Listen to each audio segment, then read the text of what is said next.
Hey friend, welcome to my channel. Is this your first time here? Well, girl, pull up a seat, get comfortable. I'm so happy you're here. If you are a returning visitor, you already know, kick off your shoes, get you some coffee, get you some tea. You know we're gonna have some girlfriend chat. My name is Robin, and I am committed to helping you elevate not just what you do, but who you are. So many times we focus on what we are doing, maybe professionally, maybe even in ministry, and that's important. What you do is important, but you wanna focus on elevating who you are, making sure you're massaging your character, making sure you're honoring your values, making sure you're prioritizing what matters most. And that's what we do over here on the channel. I like to tell people that professionally, I am a licensed therapist. I'm an executive coach. In ministry, my husband and I lead Transforming Faith Church. But what's most important is me being a wife and a mama to my 3 girls. That's just for those who may not know me. Okay, so today I want to talk very quickly about boundaries. And yes, I have my glasses on because see, some of you haven't been here before and you don't know that I don't wear these glasses all the time. And you may not know that I have notes in front of me because if not, I will chase butterflies, honey. We'll be talking about boundaries, and the next thing you know, we'll be talking about my boyfriend from the 5th grade, okay? And so I have notes in front of me, but today I want us to talk about boundaries because it's such a buzzword. We throw the word boundaries around all the time. As a matter of fact, I'm not, see, it was about to happen. I was about to chase a butterfly. But I want to give you 3 things to consider when you talk about boundaries. Again, when we say the word boundaries, it's such a buzzword. We start saying things like, I'm not going to tolerate that. Let me let you know what I'm not going to take. I'm setting my boundaries. I'm making sure people don't cross my boundaries. And listen, I don't want to make light of it because boundary work is very important. But what I want you to understand is that boundaries are more about you. It's not about them. Boundaries are not about dictating to other people about what is okay and what's not okay for them. Boundaries is just being clear about what's okay for you. I like to say boundaries are like the white picket fence in front of your house. Boundaries are the doorbell that people have to ring. And so it's about what is important to you. But often we start throwing around boundaries, and what we are really doing is building a wall. We often can use boundaries to build a wall to not have real intentional relationship. And I don't want you to do that. So there are 3 things I want you to be careful about when it comes to setting boundaries. And I'm going to give you these 3 things. And what I love is when you all comment, when you let me know your takeaway. Listen, comment and share with me what you agree with and what you don't agree with. I love that kind of dialogue, okay? So here's the first thing I want you to understand when it comes to boundaries. When you decide to set boundaries, boundaries have to be contextualized. It has to be contextualized. In other words, you want to ask yourself, what is really going on in this moment? Am I trying to set a boundary to something that's just a one-time moment? Or is this a pattern that's happening with someone? Or is this a situation where I am being rigid? Remember, there are different types of boundaries. They are flexible, they are loose, and they are rigid. And you want to ask yourself, am I being rigid? Am I being unreasonable? Those are worthy questions to ask to explore what's happening in the moment. So for example, let's say you text a friend and she doesn't respond to you in 3 days. And you decide, see, I'm setting a boundary. I'm cutting her off. I can't deal with folks who aren't going to respond to me. Sis, maybe your friend had an issue with her phone and she didn't get the text. Maybe your friend had a lot going on that day, the 2nd day and the 3rd day, and she just hadn't had a chance. You know, maybe I'm saying this because I have at this moment, I'm not going to tell, okay, I put myself out there. I'm going to tell the truth. This is real time. How many text messages do I have? This is real time moment. Hold on. See, y'all are going to judge me, but it's okay. You can judge me if you want to. Maybe I'm saying that so strongly because I have over 200 text messages that I need to get back to. But my point is, often you are setting a boundary and you haven't contextualized the boundary. Another dynamic to contextualizing the boundary is keep it in the context of the relationship. So in other words, How I set boundaries with, say, my mother is different than how I'll set boundaries with a boss. How I set boundaries with my husband is different than how I would set boundaries with someone at church.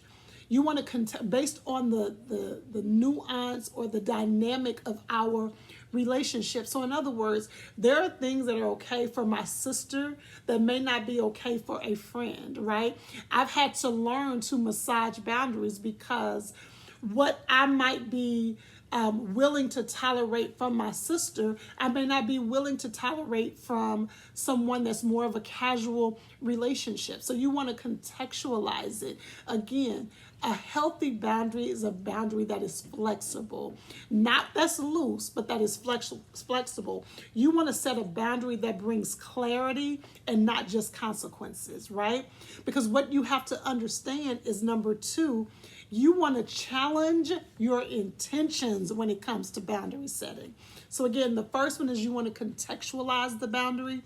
The second one is you want to challenge your intention. What do I mean by that?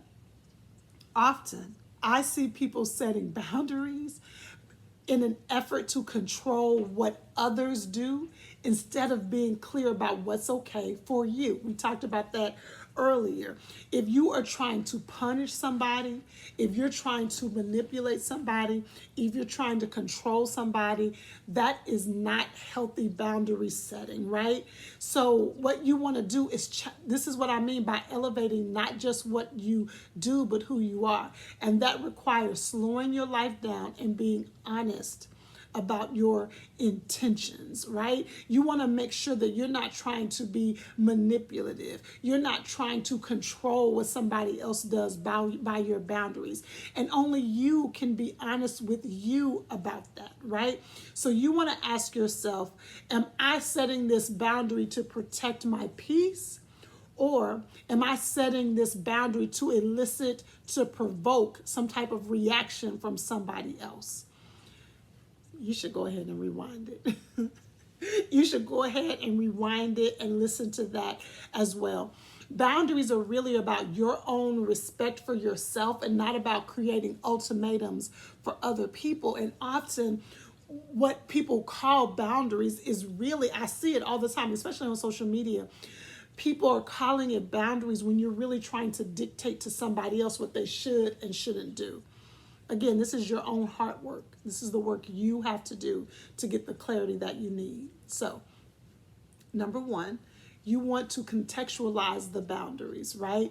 You want to make sure that you're not being rigid and making something a pattern when it was just a moment, or that you aren't trying to have the same boundaries despite any of the relationships that you're in. And I want to make sure you're clear about that, because I'm not suggesting that you have to be wishy-washy. But again, the margin or the room that I give somebody that I am intimately connected to versus somebody I'm casually connected to matters. So you want to contextualize. Then you want to challenge your own intention. Why am I setting this boundary? Is it really about me and my peace, or is it me trying to send an ultimatum? And then lastly, you have to release the outcome of the boundary you have set. And this is a really hard one, right? Because when you set the boundary, you don't get to control how the other person responds. And so with working with clients, a client will say, you know, I want to tell him this, but I don't want him to. Well, it's okay to verbalize that to me in the session, but you have to understand, whenever you set the boundary, you can't dictate that person's response. They may respect the boundary, they may reject the boundary, they may ghost you because of the boundary, or they may respond very positively to the boundary you have set. But you have to release the outcome. Your job is not to manage their response. Your job is just to maintain the standard. That's why those first two, you want to make sure that you've done. You've contextualized the boundary. You've challenged your intention. I want you to have talked about it with somebody who loves you, who will tell you the truth, because then you've done the work. You've elevated not just what you do, but who you are. You've done the work to know this is a boundary that I want to set, and I am okay with whatever comes on the other side of it. Even as I said, I am okay with what comes on the other side of it, it doesn't mean that you won't have a feeling. It doesn't mean that you may have to grieve if the person responds in a way that you didn't expect them to respond. So I want us to be fully aware of our humanity, right? So you may feel some kind of way, but you have to release the outcome. And this is the spiritual work, right? This is the work that requires you to improve your emotional intelligence. You've got to trust that even if it gets uncomfortable, if you've already fleshed out those other two, it is worth it because you understand that boundary setting is about what's okay for you. It's not about dictating to other people. Okay, so let's recap. Number one, we're going to contextualize, know what is happening beneath the surface, know the nature of the relationship. Number two, challenge your intention. Is this coming from a place of love or am I trying to control? And then number three, we're going to release the outcome. We're going to set the standard, but we're not going to try to dictate how they respond.